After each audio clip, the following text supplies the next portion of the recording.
श्रीमद् भागवतम कथारूप अध्याय 12। भगवान नारायण ने चतुश्लोकी भागवत द्वारा ब्रह्मा जी को ज्ञान प्रदान किया। और ये कौन से स्कंद का भाग है? दूसरे स्कंद का। अभी हम जो ग्रंथ पढ़ रहे हैं श्रीमद् भागवतम कथारूप है। ओरिजिनल भागवतम जो है 12 स्कंदों में है।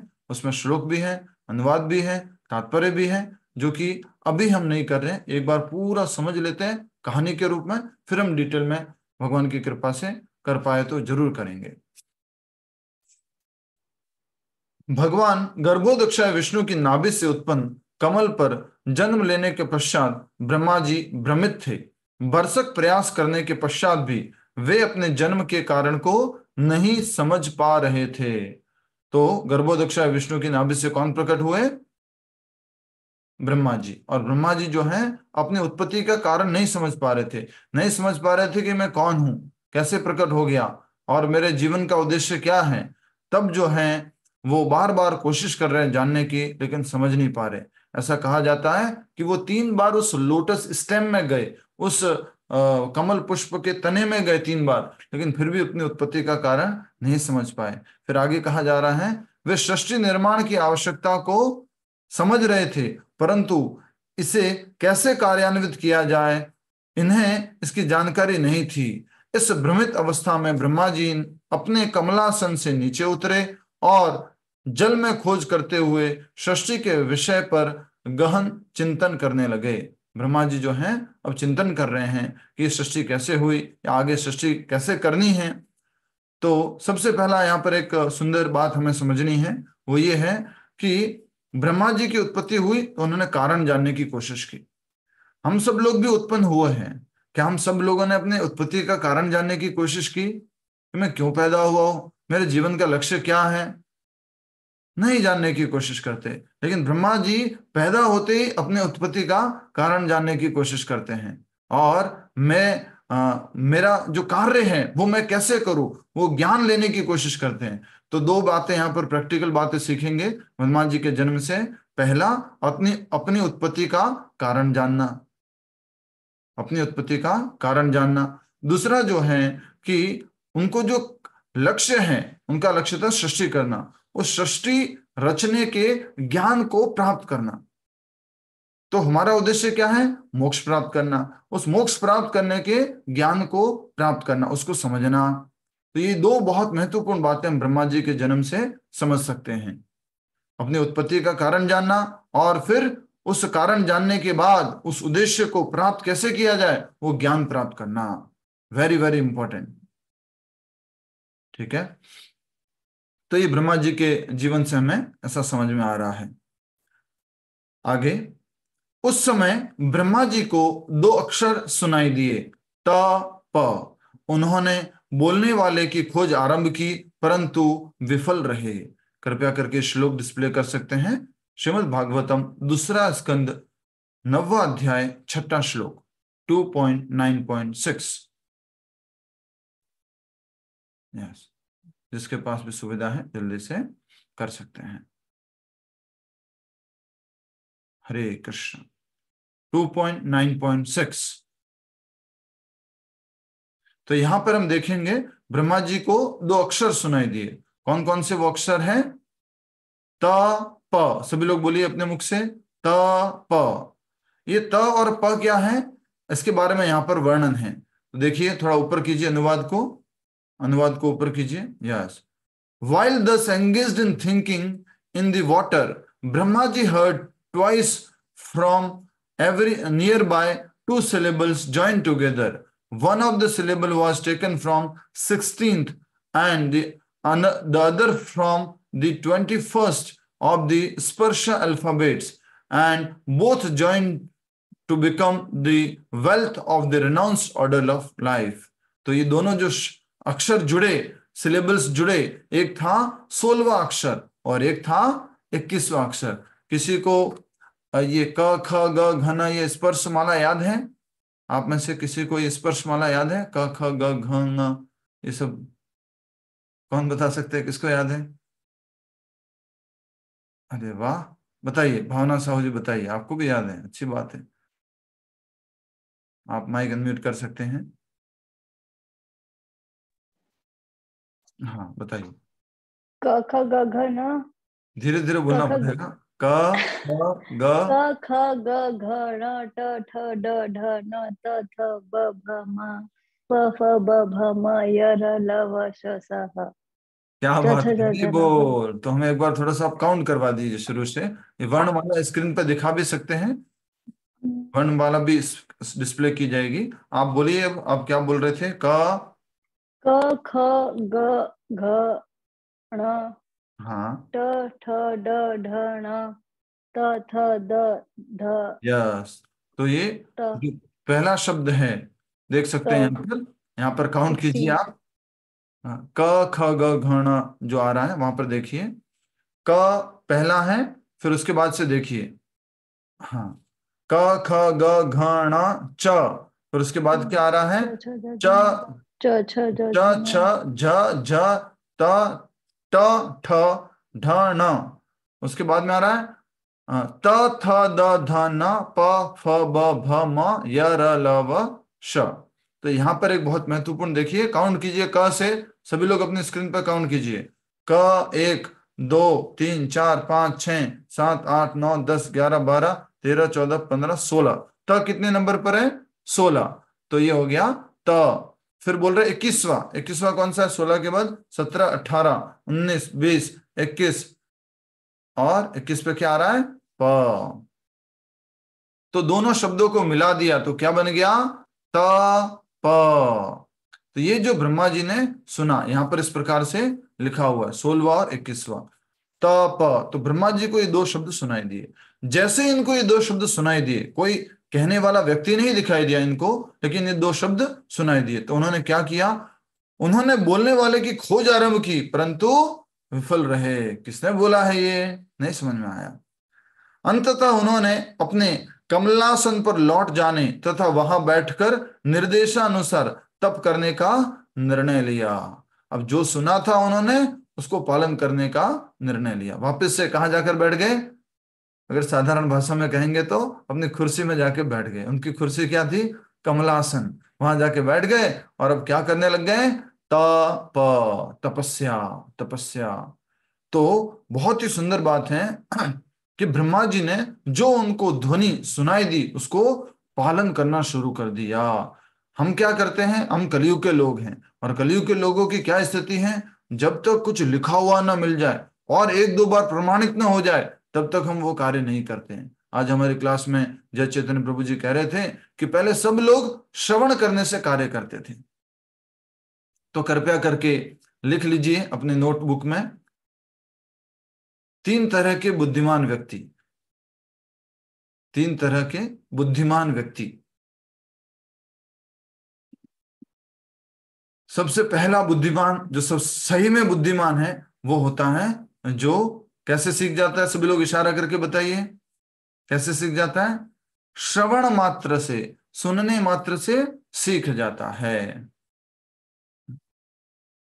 जैसे मान लीजिए आप जब बचपन में थे, क्योंकि आप सब लोग लगभग अच्छी उम्र के लोग हैं, जब आप बचपन में थे तो आपके माता पिता ने आपको जो है कुछ आदेश दिया होगा, बेटा स्कूल में गलत लोगों की संगति मत करना, कभी भी नशा या फिर कुछ शराब, कुछ तंबाकू बीड़ी ये सब नहीं करना। तो आप में से सारे सारे अच्छे स्टूडेंट थे, सब फर्स्ट क्लास इंटेलिजेंट थे। उन्होंने क्या किया? नहीं करेंगे। पिताजी ने बोला है, माताजी ने बोला है, नहीं करेंगे। इसको बोलते हैं फर्स्ट क्लास इंटेलिजेंस। इसके बाद क्या आता है? दूसरा, सेकंड क्लास इंटेलिजेंस, द्वितीय स्तर का बुद्धि बुद्धि रखने वाला व्यक्ति। वो कौन सा है? जो कहने से नहीं सुनता है, कहने से नहीं करता है, कहने से नहीं करता। कैसे करता है? किसी दूसरे को देख करके करता है, किसी दूसरे को देख करके करता है। अर्थात उसकी बुद्धि क्या कहती है? किसी दूसरे को हो गया तो मैं समझ जाऊंगा, अभी तक तो किसी को देखा नहीं मैंने कि किसी को कुछ हुआ है। तो उदाहरण लेते हैं पहले व्यक्ति का, पहले बुद्धिमान व्यक्ति का, कि सिगरेट नहीं पीनी चाहिए। तो वो कैसे सीख जाता है? हाँ, नहीं पीनी चाहिए, चलो ये खराब होती है, ये जो है कैंसर का कारण होती है, तो मैं नहीं पीनी चाहिए। दूसरा व्यक्ति जो है, उसको भी बोला उसके माता पिता ने सिगरेट नहीं पीनी चाहिए, लेकिन वो क्या बोलता है? नहीं नहीं, हम आपकी बात नहीं सुनेंगे, अपन तो छल्ला बना के रहेंगे। वो सिगरेट पियेंगे, धुएं का इधर से उधर वो कुछ बनाएंगे और हम तो ट्राई करेंगे। माँ बाप ने बोला नहीं सिगरेट नहीं पीना है, कैंसर होता है, पर उसने जब देखा कि उसका एक दोस्त जो है हॉस्पिटल में भर्ती है, उसको कैंसर हो गया है, तब उसने सिगरेट पीना छोड़ दिया, किसी को देख करके। इसी से संबंधित एक चोर का भी उदाहरण ले सकते हैं। चोरी नहीं करनी चाहिए, चोरी करते तो पुलिस पकड़ के लेके जाती है। पहला व्यक्ति ऐसे ही समझ जाता है सुनने से, दूसरा व्यक्ति सुनने से नहीं समझता है। जब उसने देखा कि चोर वास्तव में किसी को पकड़ के लेके जा रही है, तब वो सीखता है। तीसरा बुद्धिमान व्यक्ति कौन सा हो गया? तीसरा बुद्धिमान व्यक्ति वो है जो ना तो कहने से सुधरता है, न कहने से सीखता है या पालन करता है, न दूसरे को देख के पालन करता है।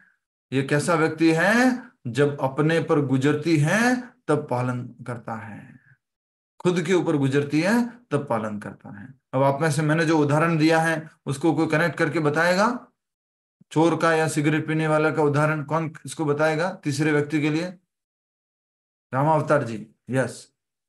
तीसरा व्यक्ति जो न तो कहने से सीखता है, नहीं दूसरे को देख के सीखता है, खुद के ऊपर गुजरती है तब सीखता है। मतलब सही बात है ये तो। कैसे? तीसरा व्यक्ति का उदाहरण दो, चोर के या सिगरेट पीने के वाले के रूप में। हमने तो आपको देखकर सारी बातें सीखी। अरे प्रभु जी मरवाओ क्या बोलते नहीं, हमने कभी सिगरेट भी नहीं, कभी गुटखा अरे जी कृष्णा, मैं उदाहरण पूछ रहा हूँ जो ऑलरेडी दिया। प्रभा जी बताइए। प्रभु जी वो देख के भी नहीं सीखता ना दूसरे से सीखता है, वो जब खुद चोरी करता है और खुद पकड़ा जाता है जब उसको अकल आती है। हाँ, जब खुद को पुलिस डंडे मारती है ना, उसको सुना दिया गया कि देख पुलिस होती है, वो डंडे मार रही है तेरे दोस्त को, तो उसने ऐसा ऐसा चोरी किया था। वो बोलता वो उसको तो मार रही है बेवकूफ है, ना, वो पकड़ा मेरे गया, को मैं थोड़ी नहीं ना पकड़ा मार रही है, जाऊंगा। मैं थोड़ी ना पकड़ा जाऊंगा। तो इस प्रकार से वो जो है सोच रहा है व्यक्ति, और जब उसको पकड़ के लेके जाती है, उसको जब डंडे पड़ते हैं, तब वो सुधरता है। तो कलयुग में हम ज्यादातर लोग कौन सी कैटेगरी में आते हैं बोलो? कौन से क्लास के इंटेलिजेंट हैं हम? Third class intelligence. बुद्धिमान हुआ ना कि खुद के ऊपर गुजरने पर सीखा, तो उसकी बुद्धि इतनी है। तो हम ज्यादातर लोग तीसरे क्लास में आते हैं। और आपको मालूम है एक चौथी क्लास भी है। और चौथी क्लास कौन सी है? वो एचएनएस ग्रुप के लोग हैं। एचएनएस, एचएनएस ग्रुप क्या होता है भैया? हम नहीं सुधरेंगे, हम नहीं सुधरेंगे, चाहे हमें कुछ बोल दें, चाहे हमें कोई देखने को मिल जाए, चाहे हमारे ऊपर गुजर जाए, लेकिन हम नहीं सुधरेंगे। तो ज्यादातर इस कलयुग में लोग कौन सी कैटेगरी के पाए जाते हैं, जल्दी से बताओ। इसलिए मजाक करने के लिए कह सकते हैं कि कहीं पर सल्यूट 3 अंगुली से किया जाता है और कहीं पर 4 अंगुली से किया जाता है, दिखा रहे हैं कि मेरी तीसरा इंटेलिजेंस है और मेरा चौथा इंटेलिजेंस है। जस्ट मजाक करने के लिए बोल रहा हूं। तो इस प्रकार से हमारा ये बुद्धि जो है ऐसी है। ब्रह्मा जी ने क्या किया? ब्रह्मा जी तो चुपचाप, जैसे उन्होंने देखा कि सुना कि तप करना है, ट्राई किया कि भाई कहां से आवाज आई, मालूम नहीं पड़ा, तो बस अपना कार्य करने में लग गए, तपस्या करने में लग गए। नेक्स्ट, 1000 दिव्य वर्षों तक तपस्या करने के पश्चात भगवान विष्णु ब्रह्मा जी की तपस्या से अत्यधिक प्रसन्न हो गए और उनके सम्मुख अपना निजी वैकुंठ उजागर किया। बोलो श्री वैकुंठ धाम की जय। 1000 दिव्य वर्षों तक, कोई बता सकता है 1000 दिव्य वर्ष क्या हो गए? 1000 सेलेस्टियल ईयर्स। 1000 दिव्य वर्ष क्या होते हैं? अभी जो हमारी धरती के 1000 वर्ष नहीं बोला है, यहाँ पर क्या बोला है? 1000 दिव्य वर्ष। तो वो क्या होते हैं, कोई बताइए? नीपा गांधी माता जी, सब नए नए भक्तों को भी मौका देंगे हम। यस, हाथ खड़ा कीजिएगा, हम आपको मौका देंगे। हरे कृष्ण प्रभु जी। जी, जो हमारे 4 युग होते हैं वो मिलके एक दिव्य युग होता है, तो उस तरह से 1000 दिव्य युग। नहीं नहीं नहीं 1000 दिव्य वर्ष बोला, युग नहीं, 1000 दिव्य वर्ष। 1000 महायुग नहीं, बिल्कुल गलत। नहीं माता जी नहीं, कौन बताएंगे? 1000 दिव्य वर्ष, कोई नए भक्त आप तो उत्तर देते रहते हैं, भावना जी, लक्ष्मी जी, और क्या नाम है आपका, और भी आप लोग तो उत्तर देते रहते हैं। और कोई 1000 दिव्य वर्ष, अल्पा माता जी बताइए जल्दी से, थोड़ा समय का सदुपयोग कीजिए प्लीज। हरे कृष्ण प्रभु जी। हाँ। दिव्य वर्ष मतलब ब्रह्मा जी का एक वर्ष। नहीं, दिव्य अच्छा। वर्ष। यस, हरे कौन कृष्ण। बताएगा अब?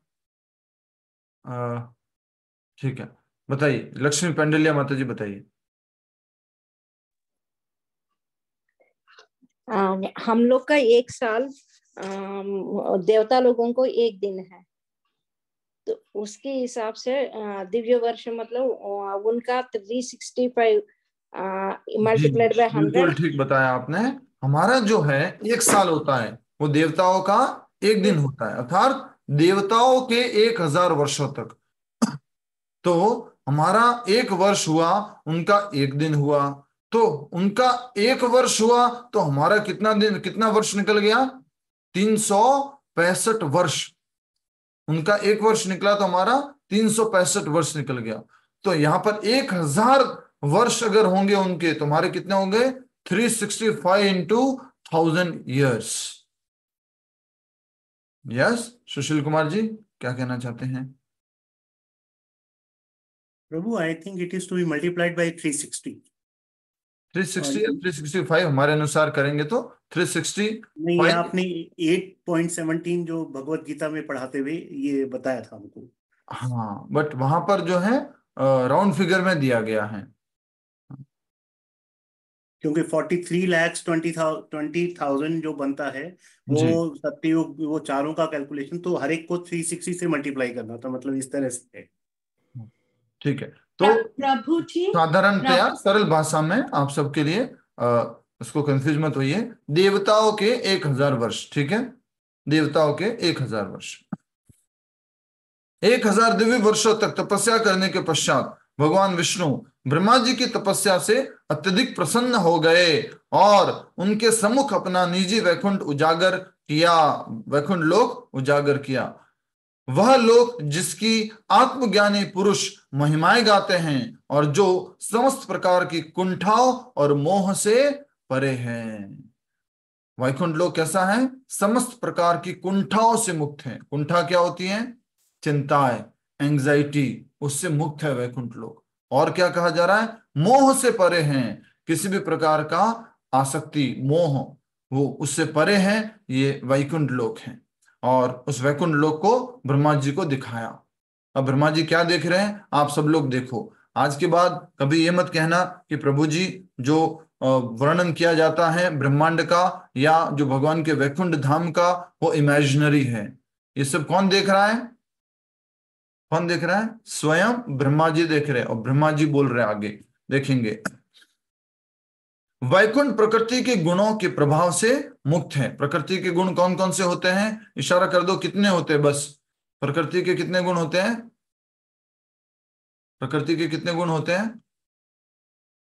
इशारा कर दो बस। ठीक है, सबने सही इशारा किया है, 3, सत्वगुण, रजोगुण, तमोगुण। Very nice. तो वैकुंठ प्रकृति के गुणों के प्रभाव से मुक्त है और न ही वहां काल अपना कोई प्रभाव छोड़ पाता है। कोई वहां पर काल का प्रभाव नहीं है, वो काल के प्रभाव से मुक्त है। अर्थात वहां पर क्या नहीं होता है? इस तरह से कोई चीज कम नहीं होती है, डिटोरिएशन नहीं होता है, प्रलय नहीं होता है, वो वैकुंठ है। नेक्स्ट, फिर वहां माया का तो प्रश्न ही नहीं उठता। तो वहां पर 3 गुण है नहीं और वहां पर काल का प्रभाव है नहीं, तो माया तो वहां पर हो ही नहीं सकती। तो वहां पर भगवान की आंतरिक शक्ति काम करती है, अंतरंगा शक्ति कार्य करती है वैकुंठ लोक में।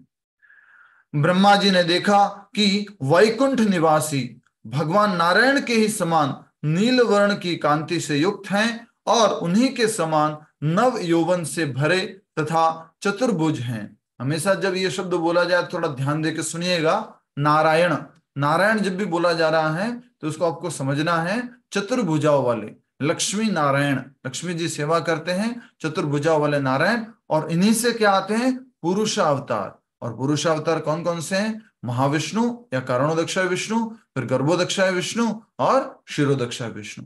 ये ओरिजिनली किनसे आते हैं? नारायण से। अब नारायण कहाँ से आते हैं? तो फिर थोड़ा सा अगर देखेंगे, भगवान श्री कृष्ण के एक विस्तार है, जो भगवान श्री कृष्ण के लेफ्ट विस्तार कौन है? भगवान श्री कृष्ण का लेफ्ट में कौन विस्तार है? कौन खड़े रहते लेफ्ट में? बोलो। श्रीमती राधा रानी। लेफ्ट विस्तार कौन है? राधा रानी। और दायां विस्तार कौन है? बलराम जी। तो बलराम जी से पहला चतुर्व्यूह विस्तार होता है, और उसमें कौन कौन आते हैं? वसुदेव, संकर्षण, प्रद्युम्न और अनिरुद्ध। फिर दूसरा संकर्षण विस्तार होता है पहले वाले संकर्षण से, तो उसमें आते फिर से संकर्षण, प्रद्युम्न, अनिरुद्ध और वसुदेव। तो इन संकर्षण से जो है नारायण आते हैं। अल्टीमेटली नारायण के स्रोत भी कौन है? भगवान श्री कृष्ण। विष्णु के भी स्रोत कौन है? अल्टीमेटली भगवान श्री कृष्ण। तो यही बात यहां पर हमें देखनी है कि ब्रह्मा जी ने देखा कि वहां पे सारे निवासी, वैकुंठ निवासी कितने हाथों वाले थे? चतुर्भुजाओं वाले थे। और कैसे वर्ण के थे?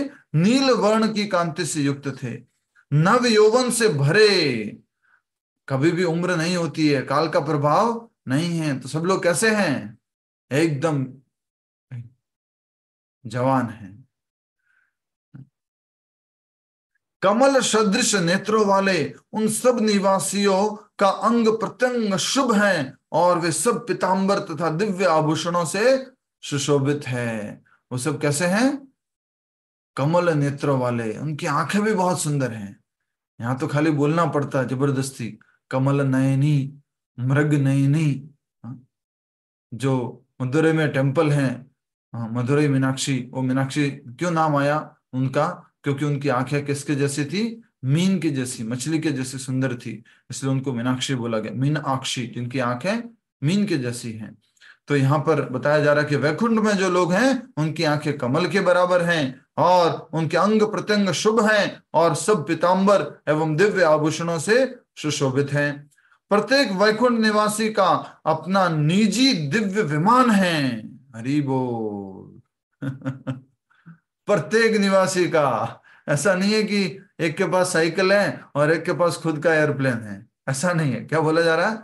प्रत्येक निवासी के पास अपना निजी एयरप्लेन है, निजी विमान है। ये कृपया करके फोटो डिस्प्ले कर सकते हैं, अगर आपको अच्छे से मिल जाए तो पहले डिस्क्रिप्शन के साथ चेक करके डिस्प्ले कर सकते हैं। सबको राइट है डिस्प्ले करने का, तो आप में से 2-3 भक्त लोग जो रेगुलर क्लास अटेंड करते हैं उसमें से कोई डिस्प्ले कर सकते हैं। ठीक है। कमल सदृश नेत्रों वाले उन सब निवासियों का अंग प्रत्यंग शुभ है, और वे इस पीतांबर तथा दिव्य आभूषणों से सुशोभित हैं। प्रत्येक वैकुंठ निवासी का अपना निजी दिव्य विमान है, जिनमें वे सब अत्यधिक सुंदर पत्नियों के साथ भ्रमण करते हैं। भ्रमण करने के लिए क्या है? टाटा की गाड़ी, BMW की गाड़ी, सबके पास अपना निजी विमान है, उसमें घूमते हैं। ठीक है। ब्रह्मा जी ने वहां माता लक्ष्मी को भी देखा, जो श्री नारायण की विभिन्न सेवाओं में रत थी और निरंतर उनकी दिव्य महिमाओं का गान कर रही थी। तो लक्ष्मी जी जो है भगवान नारायण की सेवा कर रही हैं, और अलग अलग महिमाओं का गुणगान कर रही है। ये ब्रह्मा जी कहां पर देख रहे हैं? जब भगवान ने उनको दिखाना प्रारंभ किया, जब भगवान ने उनको अपना निज धाम उजागर किया, तब वो देख पा रहे। कौन? ब्रह्मा जी। ठीक है, आगे बढ़िए। जब ब्रह्मा जी ने भगवान नारायण को देखा, तब ब्रह्मा जी ने भगवान नारायण को देखा, वे अपने प्रमुख पार्षदों यथा नंद, सुनंद, प्रबल और अरहण से घिरे अपने सिंहासन पर विराजमान थे। तो उनके आसपास क्या थे? पार्षद थे, उनके सहयोगी गण थे, साथी गण थे। तो भगवान विष्णु की लीला कैसी है? एकदम स्ट्रिक्ट नियम वाली लीला है। भगवान श्री कृष्ण की लीला कैसी है? प्रेम वाली लीला है, दोस्ती वाली लीला है। वैकुंठ धाम कैसा है? ऐश्वर्य धाम है। और भगवान श्री कृष्ण का गोलोक धाम कैसा है? माधुर्य धाम है। भगवान श्री कृष्ण लीला पुरुषोत्तम है, भगवान श्री राम मर्यादा पुरुषोत्तम है। तो यहाँ पर वैकुंठ धाम में जो विष्णु जी हैं, नारायण जी हैं, वो ऐश्वर्य रूप में रहते हैं। ऐश्वर्य को क्या कह सकते हैं? ऐश्वर्य को प्रदर्शित करते हैं और उन ऐश्वर्य रूप में उनकी सेवा होती है। आगे बढ़ते हैं। उनकी असंख्य शक्तियां और ऐश्वर्य मूर्तिमंत रूप में वहां उपस्थित थे। मूर्तिमंत रूप, ये थोड़ा सा शब्द को नोट कीजिए। मूर्तिमंत रूप क्या हो गया? मूर्तिमंत रूप कौन बताएगा? मूर्तिमंत रूप। यस? नहीं, कोई नहीं, बहुत सरल शब्द है। As a person, as a व्यक्ति, जैसे कि भगवान विष्णु की मान लीजिए एक शक्ति है, माया शक्ति है, या कह सकते हैं सृजन शक्ति है, तो वो सब शक्तियां वहां पर एक रूप लेकर के उपस्थित थी। उनका खुद का एक रूप थी, as a person, as a person, as a व्यक्ति वहां पर भगवान के साथ में उपस्थित थी। भगवान अत्यंत प्रसन्न चित्त थे। भगवान कैसे थे? सभी लोग दिखाइए, भगवान कैसे थे? हरि बोल। वृंदा माता जी, भगवान कैसे लग रहे थे? प्रसन्न चित्त लग रहे थे, प्रसन्न चित्त थे, बहुत अच्छा।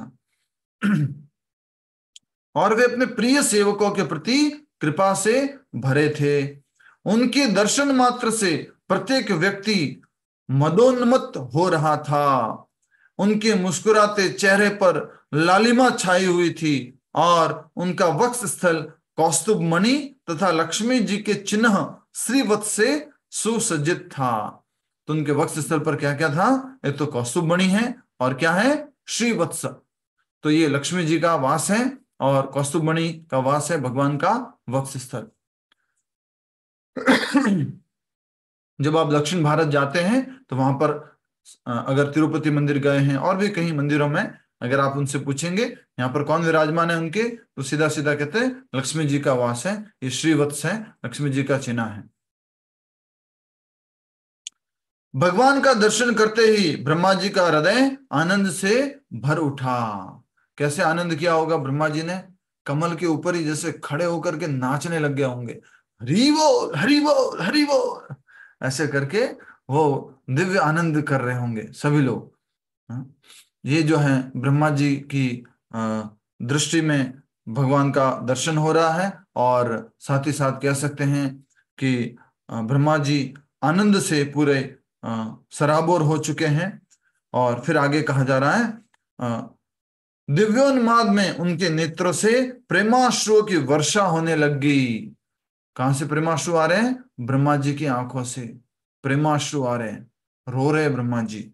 और आदर और सम्मान के साथ ब्रह्मा जी ने भगवान को प्रणाम किया और बदले में भगवान ने अपने प्रिय सेवक के हाथों से हाथ मिलाया। भगवान देखिए कितने दयालु है, कितने कृपालु हैं। ब्रह्मा जी को क्या किया है? हैंडशेक किया है। अरे हरि बोल ब्रह्मा जी, तुम आए हो, अच्छा हो, कैसे हो?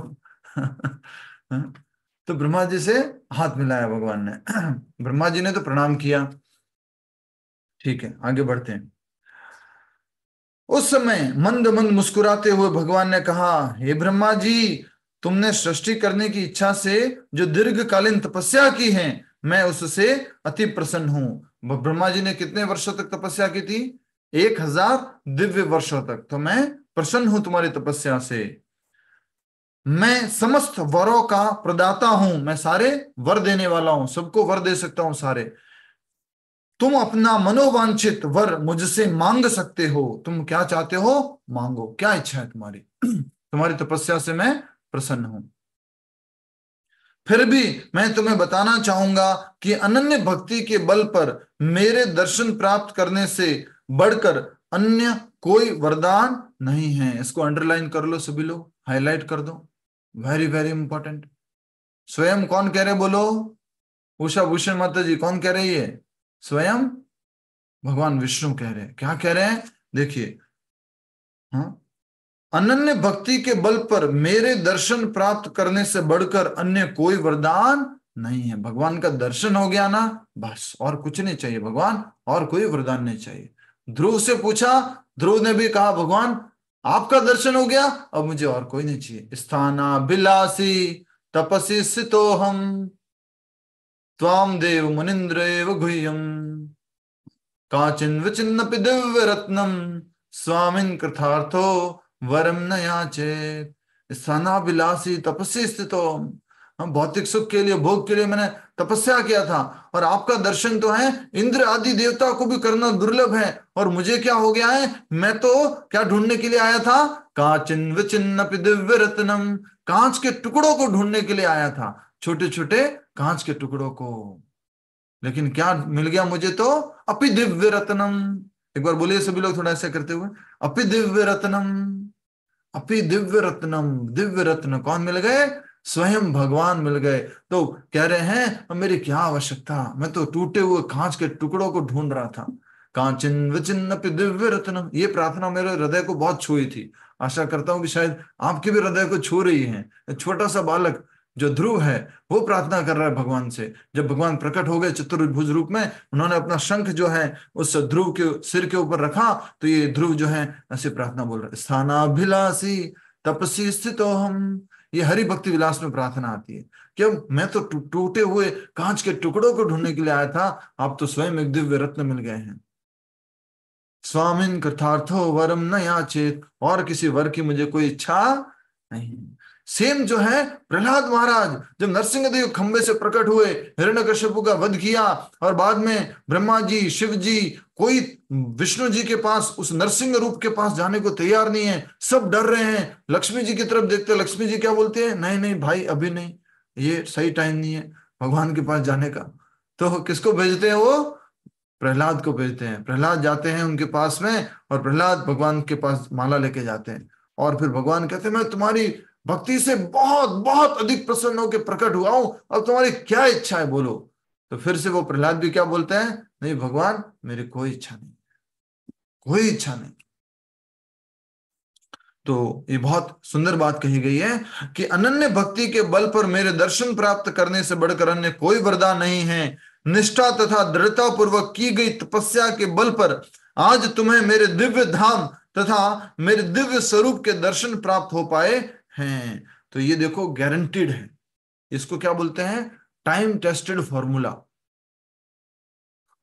टाइम टेस्टेड फॉर्मूला, कि फॉर्मूला यूज करोगे तो काम करेगा। इसकी एक छोटी सी कहानी बता दूं जल्दी से, छोटी सी कहानी बता देते हैं। Story time, smile please, Hari बोल, बहुत दिन हो गए ना, हरे कृष्णा जी।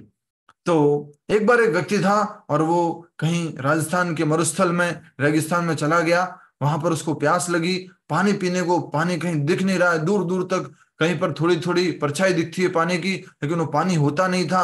और ऐसा करके उसकी प्यास बढ़ती जा रही है, बहुत परेशान है वो व्यक्ति, और धीरे धीरे आगे बढ़ता जा रहा है, कहीं पानी मिलेगा, कहीं पानी मिलेगा। और अचानक उसको एक पुराना सा घर दिखता है, और वो पुराने घर के पास जाता है, पर वहां पर पानी नहीं था। वो घर की तरफ से बाहर निकल ही रहा था कि उसको वहां पर एक हेडपंप दिखाई दिया। हेडपंप दिखाई दिया, अरे हेडपंप है यहाँ पर, अच्छा ठीक है मैं पानी निकाल पाऊंगा। उसने कोशिश की उस हेडपंप को दबाने की, ऐसे ऐसे कर रहा है, लेकिन उसमें से पानी नहीं निकल रहा है। तो थोड़ी देर बाद निराश होकर वो वहां पे बैठा, और बैठे ही देखा, जैसे ही बैठा था तो वहां देखता है कि एक बोतल पड़ी हुई थी पानी की।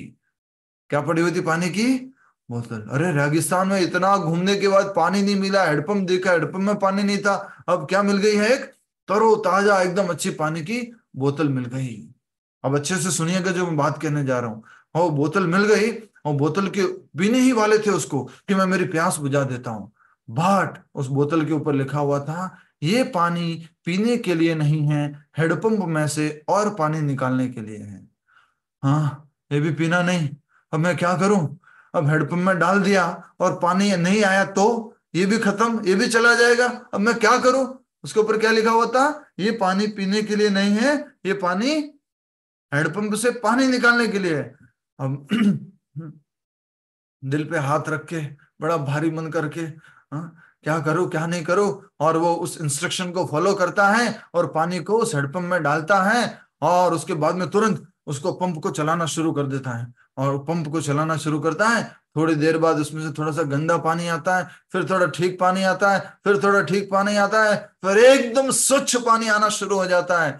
और वो अच्छे से उस पानी को पीता है और अपनी प्यास बुझाता है। उसके बाद एकदम से बढ़िया स्नान करता है और वो पानी की बोतल भरता है, फिर उसको वहां पर रख देता है। और इस प्रकार से वहीं से वो जा ही रहा था, वो इस प्रकार से पानी पिया और वो वहां से जा ही रहा था। और जाने के बाद उस बोतल पे क्या लिखा हुआ था बोलो? ये पानी पीने के लिए नहीं है, क्या करने के लिए? हैंडपंप चलाने के लिए। तो वो जा ही रहा था वहां से। उसके बाद वो कहीं से उसके पास जो पेन था वो पेन निकालता है और उस बोतल के ऊपर लिखता है, दिस फॉर्मूला इज वर्किंग। क्या लिखा उसने? This formula is working. मैंने मैंने आई हैव यूज्ड इट, पूरा सेंटेंस ये था, आई have used it, this formula is working. मतलब कि मैंने इस बोतल के पानी को हैंडपंप में डाला है और उससे पानी निकला है। This formula is working, I have used it.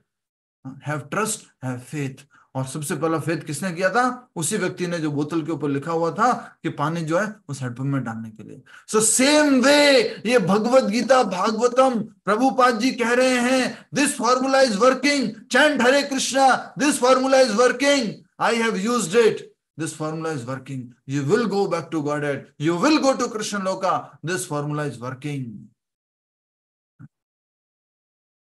भगवान खुद कह रहे हैं यहां पर, क्या कह रहे हैं? निष्ठा तथा दृढ़ता पूर्वक की गई तपस्या के बल पर आज तुम्हें मेरे दिव्य धाम तथा दिव्य स्वरूप के दर्शन प्राप्त हो पाए हैं।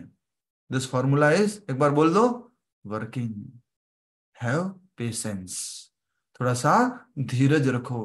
प्रभु जी माला करते करते करते करते हाथ घिस गए कुछ बदलाव नहीं आया, आएगा। थोड़ा क्या रखो? धीरज रखो, आएगा।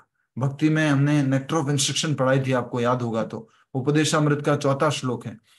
भक्ति में 6 चीजें जो हमें प्रोग्रेस करवाती है, वो क्या है? उत्साहाद, निश्चयाद, धैर्याद, तत्त कर्म प्रवर्तनात्, संग त्यागात्, सतो वृत्ते, षड्भिर भक्ति प्रसिद्ध्यति। 6 चीजें आपकी भक्ति में एकदम से तेजी लेके आ जाएगी। वो क्या क्या है? उत्साह, उत्साह होना चाहिए। निश्चयाद, दृढ़ निश्चय होना चाहिए। धैर्याद, धैर्य होना चाहिए। उत्साह, निश्चय, धैर्य, तत्त कर्म प्रवर्तनात्। और जो हमारे बड़े सीनियर लोग हैं, आचार्यगण हैं, उन्होंने जो मार्ग दिया है उसको आपको पालन करना होगा, उनके चरण कमलों पर चलना होगा। संग त्यागात, और ऐसे लोगों की संगति त्याग कर देनी होगी जो आपकी भक्ति में बाधा बन रहे हैं। संग त्यागात, सतो वर्ते, और जो आचरण बताया है, आचार्य ने जो इंस्ट्रक्शन दिए उनको हमें फॉलो करना होगा। षड्भिर भक्ति प्रसिद्ध्यति। इस प्रकार से हमारी प्रोग्रेस हो जाएगी, हम प्रोग्रेस कर सकते हैं। ये नेक्टर ऑफ इंस्ट्रक्शन का, उपदेशामृत पुस्तक का ये श्लोक संख्या 4 है। ठीक है, तो आशा करता हूं कि आप सब लोग प्रसन्न हैं कि जो आप फॉर्मूला यूज कर रहे हैं वो कैसा है? टाइम टेस्टेड फॉर्मूला है। Chant Hare Krishna, you will go back to Godhead. Next,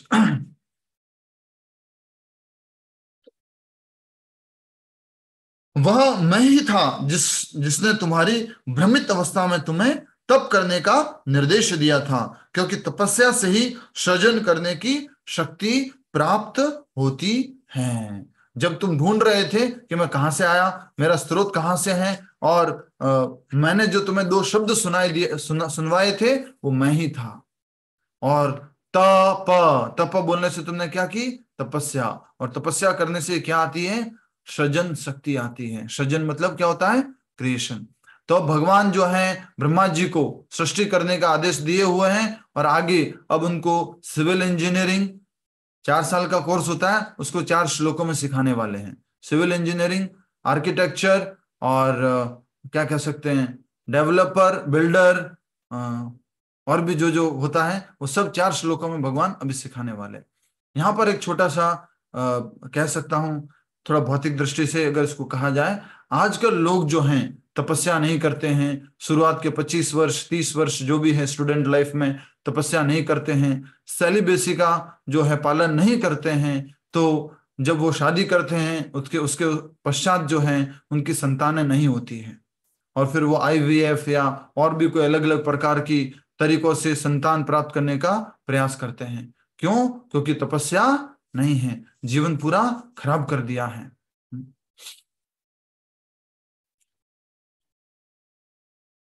तो सृजन करने की शक्ति प्राप्त होती है तपस्या से। तो हम सब लोग तपस्या करेंगे, भक्ति करेंगे, तो हमें भगवान की प्राप्ति होगी। हमें तपस्या करनी है। हम सब लोगों के लिए सरल तपस्या क्या है?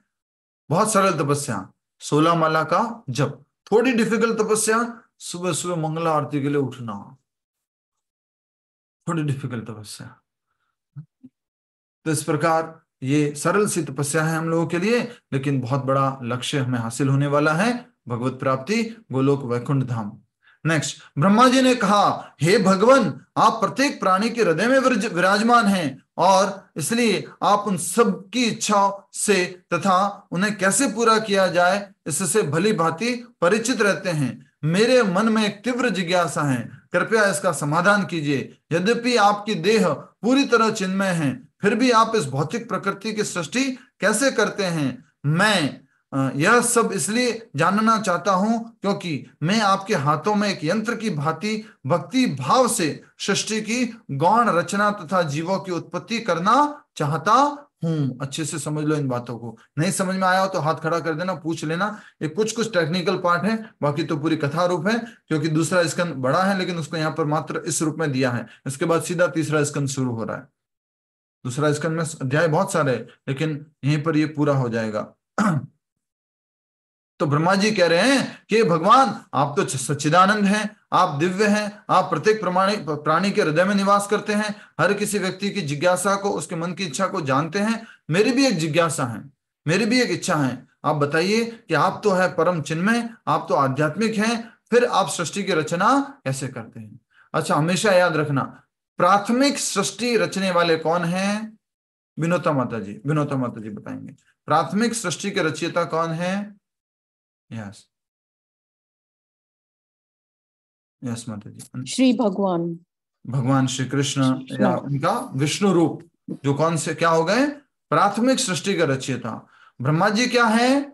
गौण सृष्टि के रचयिता। तो इसको गौण और मुख्य की भाषा में बोले तो मुख्य क्रिएटर भगवान महाविष्णु, और सेकेंडरी क्रिएटर जो ब्रह्मांड के अंदर का क्रिएशन कर रहे हैं, अंदर की सृष्टि कर रहे हैं, वो कौन है? ब्रह्मा जी। कई बार हम ये गलती कर देते हैं, ब्रह्मा विष्णु महेश सब एक ही है। एक नहीं है, सबका अपना अपना जो सेवा है वो बस कर रहे हैं, हमें इसलिए लगता है कि ये सब एक हैं। तो ब्रह्मा जी ने ये प्रश्न पूछा है कि आप भौतिक सृष्टि कैसे करते हैं? मैं यह सब इसलिए जानना चाहता हूं क्योंकि मैं आपके हाथों में एक यंत्र की भांति भक्ति भाव से सृष्टि की गौण रचना तथा जीवों की उत्पत्ति करना चाहता हूं। ब्रह्मा जी को ड्यूटी दी थी कि सृष्टि की रचना करनी है, जीवों को शरीर प्रदान करने हैं। तो ब्रह्मा जी क्या पूछ रहे हैं? मैं आपसे जानना चाहता हूं। अच्छा, आप कोई भी बिजनेस करते हैं, कोई भी काम करते हैं, सबसे पहले किससे सलाह लेते हैं? बोलो, किससे सलाह लेते हैं?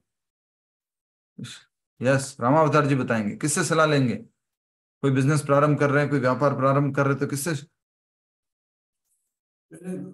जो पुराना अपने पिता का व्यापार है, वो पिताजी से, जो एक्सपर्ट है, जिसका ऑलरेडी व्यापार है, जो उसका अभ्यास कर चुका है, वो बोल रहे भगवान आप तो ऑलरेडी मुख्य सृष्टि करता है, मैं गौण सृष्टि करता हूं, आप तो एक्सपर्ट हैं, कृपया करके मुझे बताइए कि आप जो हैं कैसे सृष्टि की रचना कर रहे हैं, और मैं आपके हाथ में क्या हूं? एक मात्र यंत्र की भांति हूं, मशीन की भांति हूं। आप जैसा कहेंगे वैसे मशीन काम करती रहेगी, मैं सृष्टि की रचना करता रहूंगा। मैं जानता हूं कि मुझे नाना प्रकार के जीवों की उत्पत्ति करनी है। कितने प्रकार के जीवों की? ब्रह्मा जी ने क्या उत्पन्न किए? शरीर। ब्रह्मा जी ने शरीर उत्पन्न किए। कितने प्रकार के? 84 लाख प्रकार के। 84 लाख प्रकार की योनियां जो है ब्रह्मा जी ने प्रकट की, उत्पन्न करनी है। मेरी यही कामना है कि यह कार्य करते समय मैं स्वयं को परमेश्वर मानकर मोहग्रस्त न हो जाऊं। बोलो परमपिता ब्रह्मा जी की जय। क्या शिक्षा दे रहे हैं? प्रकट होते ही पहली शिक्षा दी कि हमें अपने सोर्स को ढूंढना चाहिए, कारण को ढूंढना चाहिए। मैं कहां से आया हूं उस मालूम करना चाहिए, मेरे जीवन का उद्देश्य क्या है मालूम करना चाहिए, और उद्देश्य पूर्ति के लिए ज्ञान प्राप्त करना चाहिए। और भी बीच में शिक्षा आई, लेकिन अब शिक्षा आ रही है कि मैं आपके हाथों में क्या हूं? बोलो, कठपुतली हूं, यंत्र हूं। और ये काम करते करते, सृष्टि की रचना करते करते मेरे अंदर क्या नहीं आ जाए? मोह नहीं आ जाए कि मैं सृष्टि रचने वाला हूं, मैं परम पिता ब्रह्मा, मैं सृष्टि की रचना करता हूं, मैंने 84 लाख योनियों को बनाया है, मैंने जो है अलग अलग प्रकार के इस भौतिक जगत में जो भी ग्रह है, उपग्रह है, इन सब की रचना की है। नहीं, ये घमंड मेरे अंदर ना आ जाए। इसलिए कहा जाता है हमारे ब्रह्मांड के ब्रह्मा जी एक शुद्ध भक्त है। अभी जो हमारा ब्रह्मांड है ना, उस ब्रह्मांड के ब्रह्मा जी एक शुद्ध भक्त है, प्योर डिवोटी है। तो ये ब्रह्मा जी जो है भगवान से कह रहे हैं, क्या आप कह सकते हो, ऐसा प्रार्थना कर सकते हो भगवान से, अपने ठाकुर से, गोविंद से प्रार्थना कर सकते हो? अभिमान नहीं आ जाए। कैसे प्रार्थना करना? हे कृष्ण, हे गोविंद, मैं ये सेवा कर रहा हूं, मैं ये कार्य कर रहा हूं, मैं व्यापार कर रहा हूं, मुझे कि यह न लग जाए कि मैं ये सब कुछ कर रहा हूं। मैं तो आपके हाथों में क्या हूं? यंत्र हूं, बस निमित्त मात्र हूं। ऐसी प्रार्थना की है ब्रह्मा जी ने। मैं आपकी कृपा की याचना। प्रभा माता जी, क्या है 96% भक्ति? क्या कहना चाह रहे आप प्रभा माता जी? हरे कृष्णा। आप अनम्यूट करके बोल सकते हैं माता जी। आप अनम्यूट करके बोल सकते हैं। 96%, जल्दी बता दीजिए प्लीज, समय बचेगा। प्रभु जी, ब्रह्मा जी की जो भक्ति है वो 76%। भक्ति 76% है ऐसा नहीं है माता जी। उनके जो 64 में से गुण हैं वो 50 गुण हैं, तो उस तरह से वो 76% है। लोग जो कंफ्यूज भी हो है। जाएंगे, बीच में ऐसे कमेंट मत कीजिए ना, लोग कंफ्यूज हो जाएंगे। मैं भी एकदम से डिस्ट्रैक्ट हो गया। पूछा जाए उससे संबंधित जवाब देना है। हरे कृष्ण। तो जो माता जी लिखे थे 76%, वो ये था कि भगवान, परम भगवान के अंदर 64 गुण है, ब्रह्मा जी के अंदर 50 गुण है, और शिव जी हैं उनके अंदर 55 गुण है, और जो विष्णु जी हैं उनके अंदर 60 गुण है, और जो स्वयं परम भगवान है वो 64 गुण वाले हैं, भगवान श्री कृष्ण। मनुष्य के अंदर जो है 25-30 गुण होते हैं, वो जब थोड़ा अभ्यास करता है तो और उनको मजबूत कर सकता है, उनको स्ट्रांग कर सकता है। प्रतिशत में गिनाए तो उस तरह से 76% माता जी ने जो बताया था वो है वो। यहाँ पर एक मकड़ी का उदाहरण दिया जाता है, जो मैं चाहूंगा कि आप में से कोई एक्सप्लेन करे, अगर किसी ने पढ़ा है तो। मकड़ी का उदाहरण करना चाहेंगे? किसी को मालूम है? पढ़ा है आपने? यस, ये उदाहरण कल हम क्लास के बाद डिस्कस कर रहे थे, इसलिए मैं रिक्वेस्ट करूंगा भावना साहू जी से, आप बताइए क्या है उदाहरण। उसमें ये था कि जैसे मकड़ी अपने लिए अपना जाला बुनती है, तो उसके अंदर वो उसको पूरा क्रिएट करती है, उसमें रहती है, फिर उसके बाद उसको अपने अंदर एब्जॉर्ब भी कर लेती है।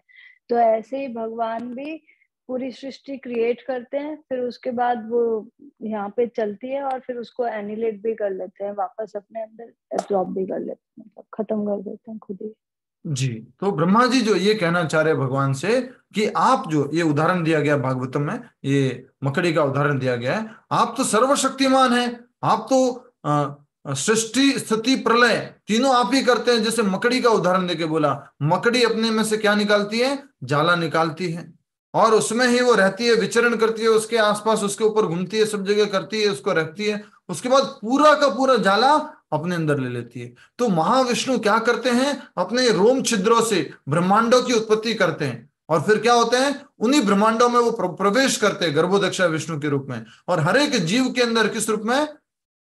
क्षीरोदक्षा विष्णु के रूप में प्रवेश करते हैं। और अंत में जब प्रलय का समय आता है, ब्रह्मा जी की आयु जब पूरी हो जाती है, ब्रह्मा जी की आयु जब पूरी हो जाती है, तो सब कुछ वापस उन्हीं में समा जाता है। तो ये उदाहरण दिया गया है। तो आप करने वाले हो, आप रचयिता हो, कि मुझे घमंड ना आ जाए। हे भगवान नारायण, ये ऐसी कृपा करो, मेरे ऊपर दया करो। मैं आपकी कृपा की याचना करता हूं कि मुझे अपने कार्यों में घमंड ना हो। अंतिम पैराग्राफ छोटा सा है, साथ में रह के पढ़ लीजिए, समझ लीजिए।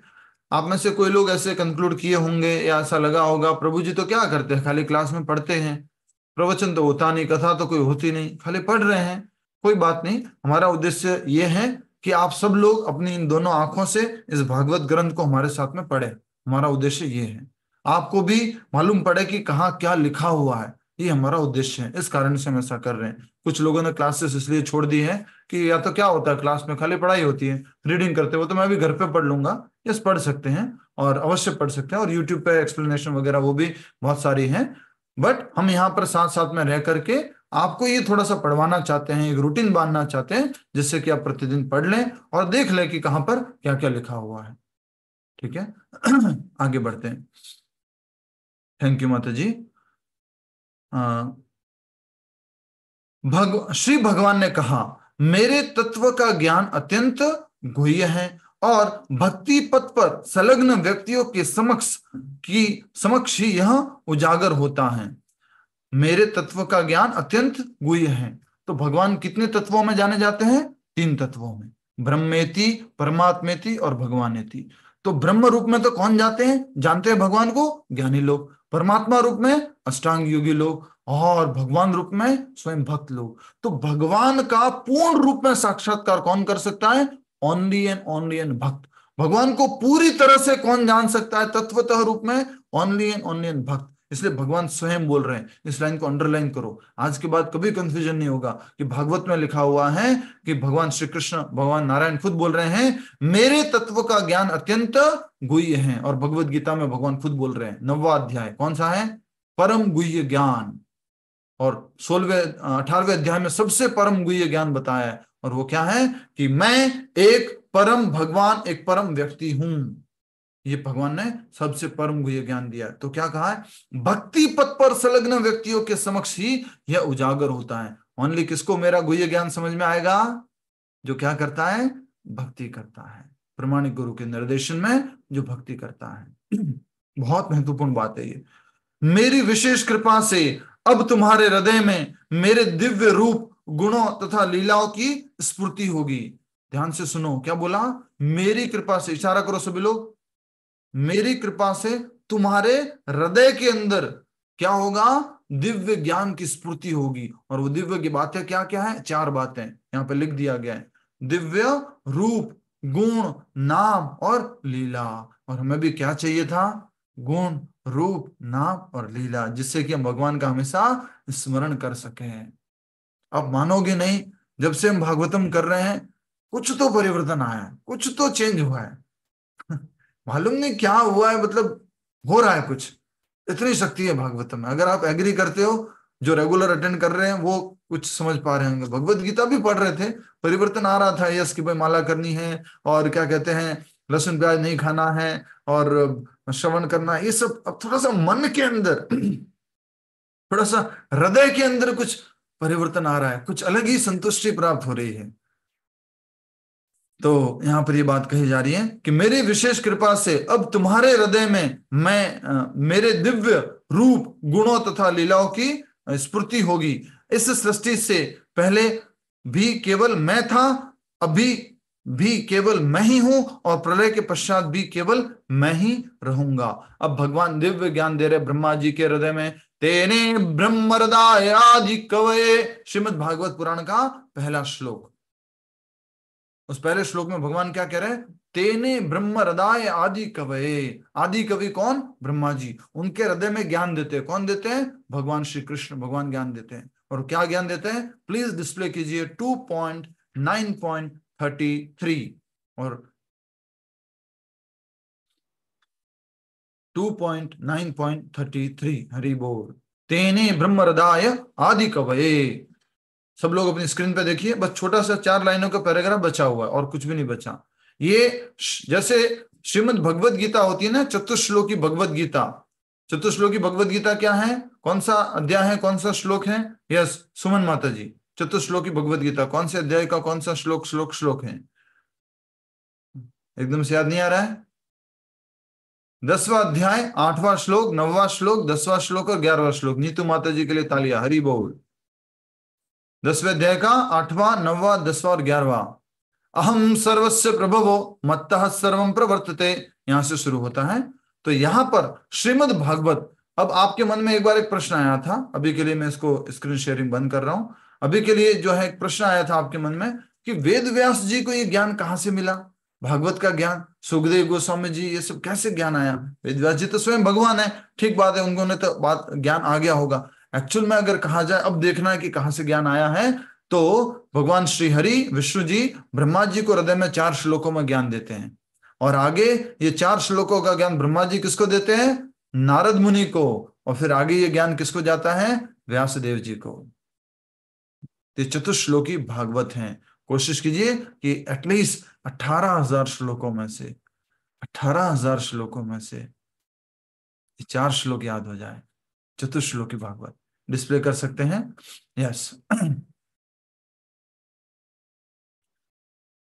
दूसरे स्कंद का 9वें अध्याय का 33वां श्लोक बहुत ही इंपॉर्टेंट है। इसका ही अनुवाद आगे लिखा हुआ, और कुछ नहीं लिखा हुआ है।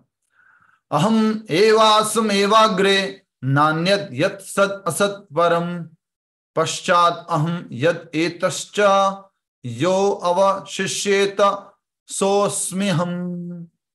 क्या लिखा हुआ है? ब्रह्मा, इट इज आई, भगवान बोल रहे हैं, ब्रह्मा वो मैं हूं, the personality of God head who was existing before the creation, जो सृष्टि से पहले भी थे। When there was nothing, जब कुछ नहीं था, but myself, मैं ही था। Nor was there the material nature, ये भौतिक प्रकृति भी नहीं थी, the cause of this creation, और ये जो क्रिएशन का कारण है ये प्रकृति, वो भी नहीं थी। That which you see now is also I, अभी जो तुम देख रहे हो ये भी मैं हूं।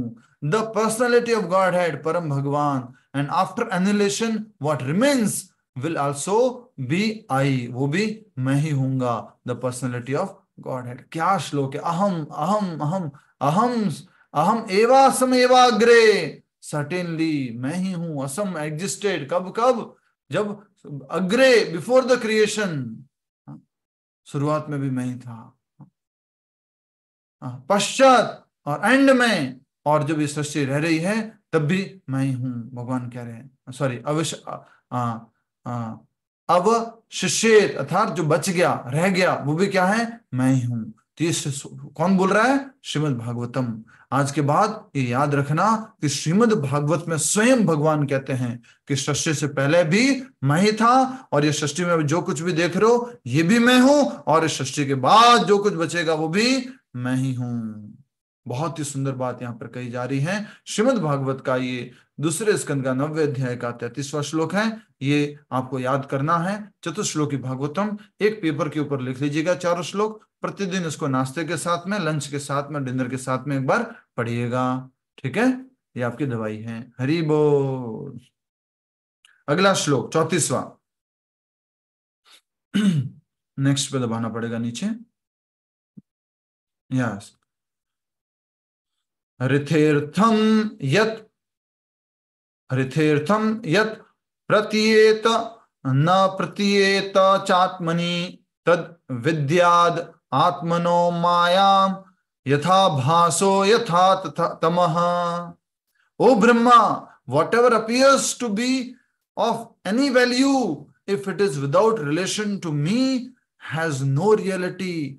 Know it as my illusory energy, that reflection which appears to be in darkness। तो बहुत सुंदर उदाहरण के साथ भगवान कह रहे हैं, हे ब्रह्मा, क्या whatever appears to be of any value, अगर तुम्हें कुछ दिखता है, किसी मूल्य का, कुछ वैल्यू का, कुछ कह सकते हैं मूल्यवान वस्तु, if it is without relation to me, has no reality, अगर वो मेरे से संबंधित नहीं है तो सच में नहीं है।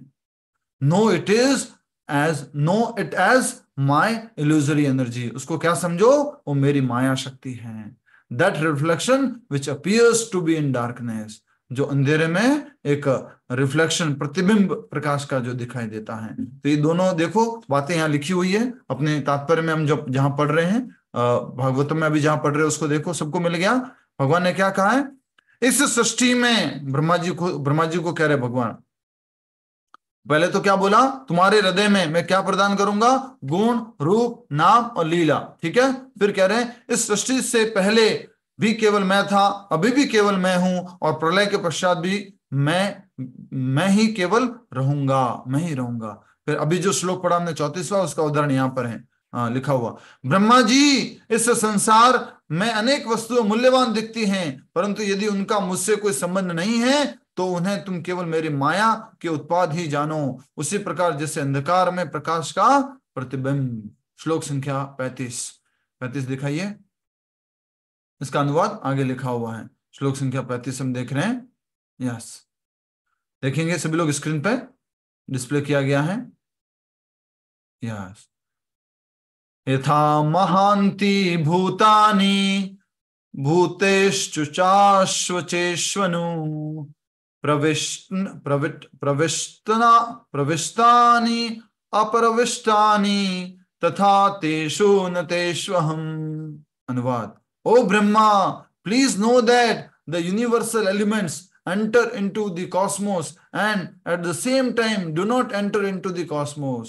जो अलग अलग ब्रह्मांड के जो एलिमेंट को क्या कहेंगे यहाँ पर लिया हुआ है, भौतिक तत्व। तो अलग अलग जो भौतिक तत्व हैं, जो तत्व हैं ब्रह्मांड में, वो प्रवेश होते हैं और प्रवेश नहीं भी होते हैं। Similarly, I myself also exist within everything created and at the same time I am outside of everything। तो मैं सब जगह पर भी हूं और सब जगह नहीं भी हूं।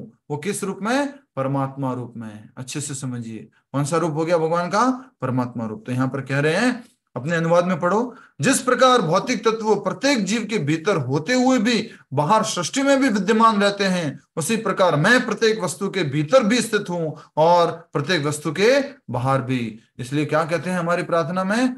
इत बाहे नरसिम्हा हृदय नरसिम्हा। बाहर भी है नरसिंह देव और अंदर भी है नरसिंह देव। वो परमात्मा बाहर भी है और अंदर भी है। जो क्षीरोदक्षा विष्णु हमारे हृदय में विराजमान है और क्षीर सागर में भी रहते हैं और हमारे हृदय में भी रहते हैं। अंतिम श्लोक चतुश्लोकी भागवत का, और इसके साथ आज की कथा समाप्त होगी। तो सभी लोग ध्यान से देख लीजिए। दूसरे स्कंद का 9वें अध्याय का ये आपका 36वां श्लोक है। एतावत् एव जिज्ञास्यम् तत्व जिज्ञासुनात्मनः अन्वय व्यतितरेकाभ्याम यत् स्यात् सर्वत्र सर्वदा। बहुत ही सुंदर श्लोक है, थोड़ा सा कम कर दीजिए। A person who is searching after the supreme absolute truth, ऐसा व्यक्ति जो परम सत्य की खोज कर रहा है, the personality of Godhead, परम भगवान की, must certainly search, उसको वास्तव में सर्च करनी चाहिए, खोज करनी चाहिए। क्या करना चाहिए? आगे लिखा हुआ है, for it up to this, उसको यहां तक खोज करनी चाहिए। कहां तक? कि मैं ही क्या हूं? सृष्टि के आदि हूं, मध्य हूं, अंत हूं, सब कुछ मुझ में ही समा जाता है। मैं ही परम भगवान हूं। इन ऑल सर्कमस्टांसेस, हर एक परिस्थिति में, in all space and time and both directly and indirectly, हर परिस्थिति में यही सब कुछ सत्य है कि मैं सर्वत्र विद्यमान हूं, सबके हृदय में भी हूं, बाहर भी हूं। मैं ही जो है, जो भी कुछ वस्तु आप में आपको यहाँ मूल्यवान दिखती हैं, वो मेरे से ही संबंधित हैं। और मैं ही सृष्टि के पहले था, अभी भी हूं और आगे अंत में भी मैं ही रहूंगा। ये जो है, इस सत्य को उसको पूरी तरह से जान लेना चाहिए। परम सत्य को जो जानने का इच्छुक है उसको यहां तक पूरी तरह से जानना चाहिए। आगे देखिए क्या लिखा हुआ है, हमारे अनुवाद में डिस्प्ले बंद कर सकते हैं। सत्य के जिज्ञासु साधक को अपनी गवेषणा तब तक जारी रखनी चाहिए जब तक वह ज्ञान के इस बिंदु तक नहीं पहुंच जाता। एकाग्र चित्त से इस सार को हृदय में धारण करो और फिर अहंकार कभी तुम्हें विचलित नहीं कर पाएगा। भगवान ने चतुश्लोकी भागवत क्यों दी? क्योंकि तुम्हें क्या विचलित नहीं करेगा? अहंकार। ब्रह्मा जी बहुत फॉर्चुनेट है। भगवान ब्रह्मा जी को तो स्वयं भगवान ने क्या बोला कि तुम कभी भी विचलित नहीं हो पाओगे, अहंकार तुम्हें कभी डिस्टर्ब नहीं करेगा। इस तरह से ब्रह्मा जी को तो, ब्रह्मा जी डर रहे थे, भगवान मैं क्रिएशन नहीं करूंगा, मैं क्रिएशन करूंगा तो मैं अपने आप को परमात्मा, परमेश्वर, परम नियंत्रण समझने लग जाऊंगा। तो भगवान उसको आश्वासन देते ब्रह्मा जी को, तुम ऐसा नहीं समझोगे, ऐसा आश्वासन देते हैं। तो इस प्रकार से कह रहे हैं कि जो व्यक्ति है, जो जानना चाहता है, उसको इस स्तर तक आना होगा और इस सार को हृदय में धारण करो और फिर अहंकार कभी तुम्हें विचलित नहीं कर पाएगा। जो बचेगा वो भी मैं ही हूं, जो है वो भी मैं ही हूं, जो इससे पहले था वो भी मैं ही हूं। अंतिम 3 लाइनें, यह कहकर भगवान सहसा अंतर्धान हो गए और ब्रह्मा जी ने विभिन्न जीवों की उत्पत्ति करते हुए पूर्ववत सृष्टि का निर्माण कार्य प्रारंभ किया। पूर्ववर्त मतलब जब ब्रह्मा जी की मृत्यु हो गई थी उसके बाद फिर से, नहीं ब्रह्मा जी की मृत्यु नहीं, ब्रह्मा जी के रात्रि हो गई थी, रात्रि के पश्चात फिर से दिन शुरू हुआ, तब जो क्रिएशन हो रहा है वो पूर्ववत कार्य आरंभ कर दिया। बाद में ब्रह्मा जी ने अपने पुत्र नारद मुनि को चतुश्लोकी भागवत के 10 विशेष लक्षणों का वर्णन किया, जो भी हमने पढ़े। भगवान पहले भी थे, मैं अभी हूं, आगे भी रहूंगा, और मैं जो बचेगा वो भी मैं ही हूं। और फिर भगवान ने जो बताया था कि मैं बाहर भी हूं, अंदर भी हूं, सर्वत्र व्याप्त हूं, ये सारे जो लक्षण हैं वो उन्होंने चतुश्लोकी भागवत के माध्यम से नारद मुनि को दिए। और गुरु शिष्य परंपरा को आगे बढ़ाते हुए नारद मुनि ने अपने शिष्य व्यास देव को उनका उपदेश दिया, जो सरस्वती नदी के तट पर बैठे भक्ति भाव से भगवान का ध्यान कर रहे थे। तो नारद मुनि ने वेद व्यास जी को इस प्रकार ये ज्ञान दिया। ये थी चतुश्लोकी भागवत। अगर आप में से कोई कल श्लोक याद करके आएगा तो क्या कह सकते हैं, हम आपको यहाँ पर बोलने के लिए मौका देंगे, आप यहाँ पर बोल सकते हैं चतुश्लोकी भागवत। ये चतुश्लोकी भागवत आप सबके लिए भगवान की विशेष कृपा से उपलब्ध है और आप सब लोग यहाँ पर देख पाएंगे। और भी इससे संबंधित प्रश्न के उत्तर हैं, उस प्रश्न के उत्तर को मैं यहाँ डिस्प्ले कर रहा हूँ, एक बार देख लेंगे, फिर हम आज का कार्यक्रम समाप्त करेंगे। अभी एक बार देख लीजिए स्क्रीन के ऊपर, फिर हम माला जप करते हैं। सभी लोग स्क्रीन पर देखेंगे। श्लोक संख्या 26 से 30 में ब्रह्मा जी ने प्रश्न पूछे थे। जैसे हमने अभी देखा था तात्पर्य के अंदर, ब्रह्मा जी ने बोला था कि आपने सृष्टि की रचना कैसे की, मैं जानना चाहता हूं। ये सारी बातें जो ब्रह्मा जी ने पूछी थी 26, 27, 28, 29, 30 में ब्रह्मा जी ने प्रश्न पूछे 90वें अध्याय के इन श्लोकों में। अब भगवान ने उत्तर कौन से श्लोकों में दिए? 31, 32, 33, 34, 35, 36, 37, 38। पर खास करके यहाँ कौन सी चर्चा की जा रही है? 33, 34, 35, 36 चतुश्लोकी भागवत की। तो पहला प्रश्न उन्होंने पूछा था ब्रह्मा जी ने, please tell me about material and spiritual forms. Parikshit ने भी प्रश्न पूछा है, ब्रह्मा जी ने प्रश्न पूछा है, भौतिक और आध्यात्मिक रूपों के बारे में बताइए। तो भगवान उत्तर दे रहे हैं, Lord's spiritual form existed before creation and remains ever after destruction. This universe is his material form. ये जो भौतिक ब्रह्मांड है, ये जो भगवान का भौतिक रूप है, ये आध्यात्मिक नहीं है। भगवान का जो रूप है तो वो पहले भी था, अभी भी है और आगे भी रहेगा। Next, how are the different energies of the Lord working. भगवान की अलग अलग शक्तियां कैसे काम करती है। 34वें श्लोक में बताया, anything without relation with Lord has no reality, his illusory energy. तो अगर भगवान के साथ में कोई संबंधित नहीं है तो वो क्या है? वास्तविकता नहीं है, ये मात्र एक छाया है, एक इल्यूजन है, एक माया है। Next, how the Lord carries out his pastime in relation to his energies. भगवान अपनी अलग अलग लीलाएं अपनी शक्तियों के साथ किस प्रकार करते हैं? तो उसका उत्तर 35वें श्लोक में दिया गया है, Lord is with in and outside everything, vision of a pure devotee. भगवान जो है सब बाहर भी हैं और अंदर भी हैं। लास्ट वाला, please give guidance to carry out service without pride and bondage. Last में ब्रह्मा जी ने क्या बोला था कि मैं घमंड में नहीं आ जाऊं, बंधन में नहीं आ जाऊं, तो कृपया करके मुझे गाइड कीजिए, ऐसे मैं आपकी सेवा कर पाऊं।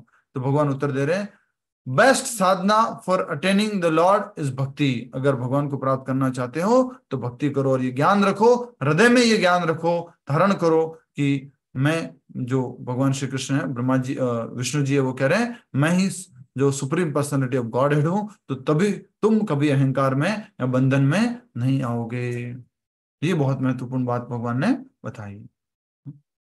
आशा करता हूं आपको समझ में आया। और अभी हम माला जप करते हैं, फिर अपना कोई प्रश्न होगा तो हम लेंगे। फिर से आप सबके लिए जानकारी कि आने वाली 22 तारीख को हम एक ऑनलाइन कार्यक्रम रख रहे हैं, जिसमें आप घर पे अपने राम जी की पूजा कैसे करनी है, सेवा कैसे करनी है। उस दिन आपको जो है नाम रामायण का पाठ कराया जाएगा, और उसके बाद 108 नामों से भगवान राम जी को पुष्पार्चना करवाई जाएगी, और फिर आपको जो है एक माला का जप और फिर आरती। आप सभी का एक बार फिर से बहुत बहुत धन्यवाद है, अच्छे से इस कार्यक्रम में भाग ले रहे हैं आप। और सारी की सारे चीजें मैं वीडियो पे अपलोड, वीडियो वगैरह जो भी है यूट्यूब पे सारा अपलोड होता है, वहां से आपको दोबारा सुन लिया कीजिए। अब आपको गूगल ड्राइव वाली चिंता नहीं है, तो आप वहां से सुन लिया कीजिए जो यूट्यूब पे अपलोड होता है। हरिनाम दास करके यूट्यूब चैनल है, वो आप लोगों के लिए बनाया गया है। और वहां दूसरा एक चैनल पहले आता है जब सर्च करते तो, क्योंकि वो पहले सिंगर प्रभु जी हैं, उनका चैनल है, और फिर हमारा चैनल है जिसमें व्यूज वगैरह कम है, इसलिए वो ऊपर नहीं आता है। तो आप लोग उसको देख सकते हैं, उसके अनुसार वहां पर सब कुछ उपलब्ध रहेगा।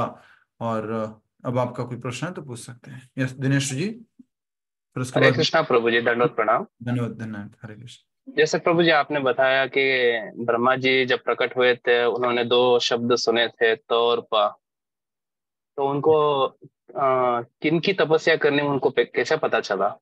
यस, तो खाली बस वो मतलब किनकी तपस्या, आपका प्रश्न ये है। एग्जैक्टली उत्तर मैं नहीं जानता हूँ, इसको पूछना पड़ेगा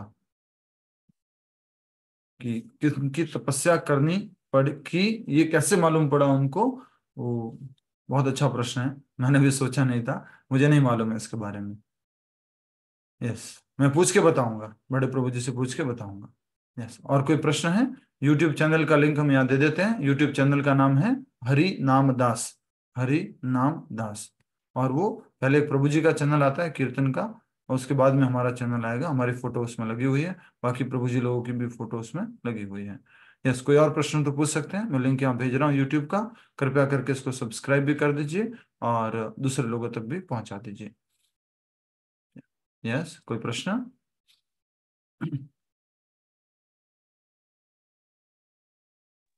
हरे कृष्णा प्रभु जी। हाँ मत, हरे कृष्णा जी, मामा के वहां सिर से जो मणि निकाली थी उसका क्या किया उन्होंने? मुझे नहीं मालूम, अश्वत्थामा के सिर से मणि निकाली, उसका क्या किया? आप में से कोई जानते हैं तो कृपया करके बताइए, उसका क्या किया? हाँ, मणि का कोई जानता है क्या किया? अश्वत्थामा के सिर से जो मणि निकाली उसका क्या किया? प्रभु जी मुझको ऐसा ऐसा पता चला है, मतलब कुछ मुझे, मैंने सुना है अपनी मदर से कि उसको समुद्र में फेंक दिया था। उसको समुद्र में फेंक दिया था, अच्छा, ठीक बात है, ठीक है, हो सकता है ये भी। और किसी को कुछ मालूम है? मदर या सासू माँ किसी ने बताया हो? मेरी मम्मी ने बताया था, मदर ने। आपकी मदर ने बताया था जी। हरे कृष्ण प्रभु जी, दंडवत प्रणाम। यहाँ पे प्रभु यूट्यूब लिंक जी, भेज दिया है, वो देख लीजिएगा आप लोग, यहाँ पे चैट बॉक्स में है, देख सकते हैं आप जी। हरे कृष्ण प्रभु जी, ये ब्रह्मा जी सेकंड क्रिएटर किस तरह से है? फर्स्ट क्रिएटर तो श्री भगवान जी है। भौतिक सृष्टि में जो ब्रह्मांड बने वो तो भगवान ने स्वयं ने बनाए, बड़े बड़े ब्रह्मांड। लेकिन ब्रह्मांड के अंदर का जो कार्य क्रिएशन किया वो ब्रह्मा जी ने किया, इसलिए वो सेकेंडरी क्रिएटर है, प्राइमरी क्रिएटर तो भगवान ही है। थैंक यू प्रभु जी। हरे कृष्णा। और कोई प्रश्न? प्रभु जी मेरे माइंड में अभी भी वो कंफ्यूजन है कि शिव जी को अमर कथा किसने सुनाई। ये आपने कहा था शिव जी भगवान ही है, वो तो फिर वो पैरेलल चल रहा है। भगवान ने नारद को, ब्रह्मा जी को सुनने के बाद हुआ है। सबसे पहले जो है अमर कथा में, अगर वहीं से शुरुआत करते हैं, बाकी लोग मदद कर सकते हैं, क्योंकि हम मात्र भागवतम सुनते हैं पढ़ते हैं, तो बाहर का हाँ ज्यादा मालूम नहीं है। नहीं। तो शिव जी ने जो है पार्वती मैया को सुनाए, उस समय तोते ने सुनी, तोता आकर के पिंजला माता जो थी उनकी शरण ले लेता है, उनके गर्भ में चला जाता है, और वहां पर जो है वेद व्यास जी जो है उनके पिताजी होते हैं, सुखदेव गोस्वामी जी का जन्म होता है, इस तरह से आगे बढ़ता है। बाकी कोई और मदद कर सकते हैं? हरे कृष्ण प्रभु जी। शिव जी तो शंकरषण स्वरूप है ना, तो वो भगवान के ही अवतार है, तो इसीलिए उनको तो अमर कथा मालूम ही होगी, इस तरह से समझ सकते हैं। वो तो मैंने उत्तर दिया था इनको। हाँ माता जी अच्छा कह रहे अभी तक समझ में नहीं आया। फिर ठीक है प्रभु जी, माइंड ठीक है। एक्सेप्ट नहीं करता है, हमारा माइंड में इतना जल्दी नहीं, पूरा एकदम प्रॉपर चाहिए कि इधर से ऐसे गया, फिर इधर से ऐसे गया, फिर इधर से ऐसे गया। क्योंकि प्रभु जी आप तो बिल्कुल परफेक्ट समझाते हैं हर चीज, हर पॉइंट को। थोड़ा सा भागवतम में और कथाओं में थोड़ा सा ना, मैं क्या कह सकते हैं, गीता में थोड़ा इजी है मेरे लिए, कथाओं में मैं पहले से इतना नहीं कर पाया था। आपकी कृपा से, आप सब लोगों की कृपा से ये कथा वाला भाग अभी करना शुरू किया है। आप बोलेंगे फिलोसॉफी, लॉजिक, साइंस इजी हो नहीं जाता है, बट ये कथा वाला भाग की किसने कब बोला, उसकी माता का नाम, पिता का नाम, थोड़ा बहुत कोशिश कर रहा हूँ याद रखने की। ओके हरे कृष्णा प्रभु जी, दंडवत हरे प्रणाम। कृष्णा। हरे कृष्णा, हरे हरे कृष्णा जी। हरे कृष्णा प्रभु जी, दंडवत प्रणाम। हरे कृष्णा जी। प्रभु जी, मैं आपने कहा जैसे कि ना भगवान विष्णु के 60 गुण है और कृष्णा के 64 गुण है और महादेव महाकाल के 55 गुण है, और जैसे कि अब इंसान के मनुष्य के 25 गुण है, तो हम ध्यान में बैठ के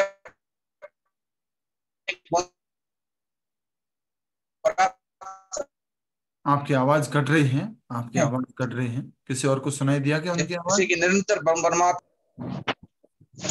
आपकी आवाज कट रही थी, शायद आपका प्रश्न हरि ये बोल था प्रभु। कि क्या मनुष्य भी और अधिक गुण ले सकता है? यस, हम अधिक गुण लेकर के ब्रह्मा जी तक पहुंच सकते हैं, बस ब्रह्मा जी के पद तक को प्राप्त कर सकते हैं, बस उससे अधिक नहीं। ब्रह्मा जी जीव तत्व है, हम भी जीव तत्व हैं। यस रुचिता जी, आपको हाथ खड़ा करने की जरूरत हरे नहीं, किसी को डायरेक्टली पूछ सकते हैं। यस जी, हरे कृष्ण प्रभु जी। जी। प्रभु जी, आपने जो स्टोरी सुनाई थी रेगिस्तान वाली, हाँ तो अगर इसको कोरिलेट किया जाए तो रेगिस्तान हमारा मन हुआ और एक बोतल पानी मतलब हमारा फेथ हुआ क्या प्रभु जी? हाँ, एक बोतल पानी जो है वो तो, हाँ प्रभुपाद जी ने जो हमें चैंटिंग दिया वो है, वो फेथ हो गया, मतलब कि उस नाम पे जप फेथ है, वो करके। है। जी जी, तो नहीं, उस एक बोतल पानी जो है, वो जो है, वो जो प्रभुपाद जी ने हमें ये क्या कह सकते हैं, नाम जप दिया है, भक्ति दी है, भक्ति इन जनरल बोलेंगे तो भक्ति है। इस भक्ति को आप डालोगे अपने जीवन में, जीवन रूपी हेडपंप में, जो भी सूखा है, जो भी जी जी सूना पड़ा है, उस जीवन रूपी हेडपंप में डालोगे तो ये पानी निकालेगा। ये जो है पूरी तरह से आनंद में, आनंद से भर जाएगा, और ये प्रोसेस काम करता है। आई हैव जी यूज्ड इट, इट्स वर्किंग। जी, बस वही मुझे कंफ्यूजन आ रहा था, तो मैंने सोचा है कि मैं सही समझ रही हूँ कि ये आपसे पूछती हूँ। हाँ, जनरली थैंक स्टोरी यू को सर। स्टोरी रूप में समझना है, ज्यादा उसको और कहीं थोड़ा थोड़ा ही लेना है, ज्यादा। सर मैं कोरिलेट करने की कोशिश कर रही थी प्रभु जी हाँ, उसको। ज्यादा नहीं करना, फिर वो ज्यादा उसका विखंडन हो जाता है। जिस उद्देश्य के लिए जो कहानी बनती है उसको वहां तक रखेंगे तो अच्छा है।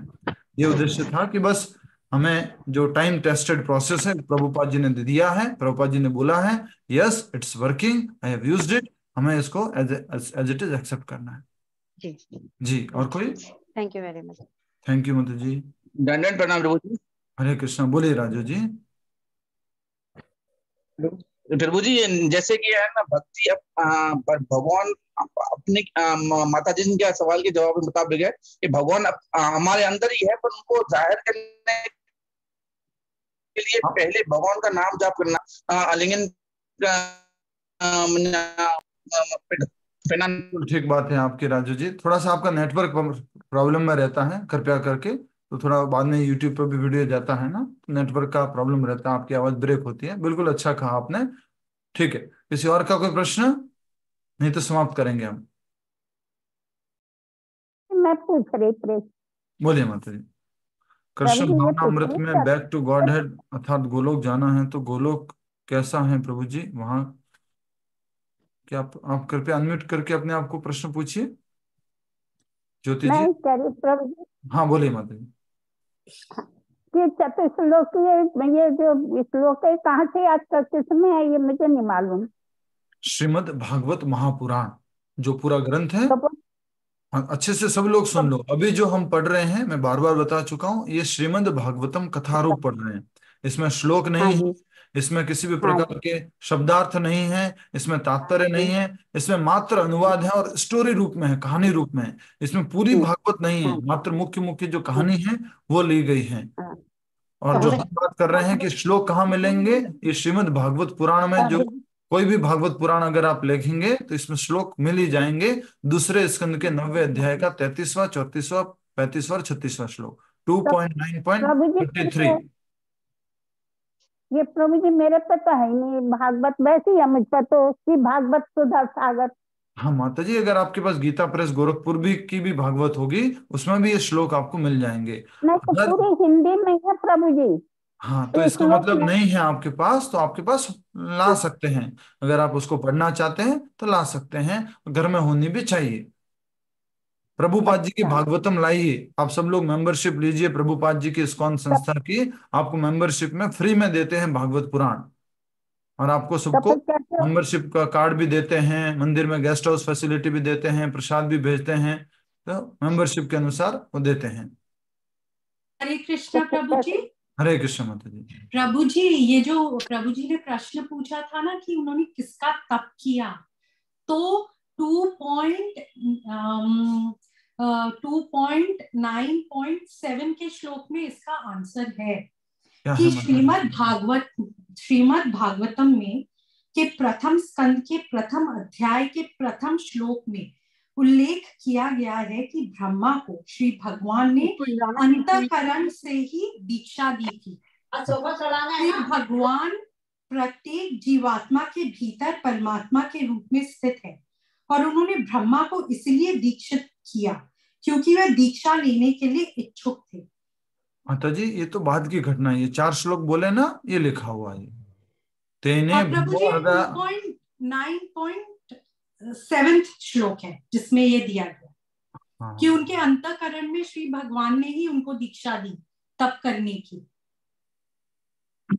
माता जी आपने जो भी बोला है ना, ये तो श्रीमद् भागवतम में जो चतुश्लोकी भागवत है ना, उसके बारे में कहा जा रहा है। ये दीक्षा हुई है ब्रह्मा जी की, तप के समय दीक्षा नहीं हुई है। तप शब्द सुना, उसके बाद तप करने लगे। किसका तप किया ये एग्जैक्टली लिखा कहाँ हुआ है?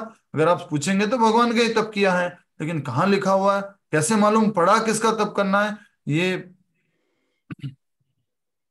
प्रभु जी क्योंकि ये श्लोक उससे पहले आता है, वो तो 33 से है ना, ये माता जी प्रभुपाद जी तात्पर्य में लिख रहे हैं, आप तात्पर्य से पढ़ रहे हो, आप अनुवाद नहीं पढ़ रहे हो।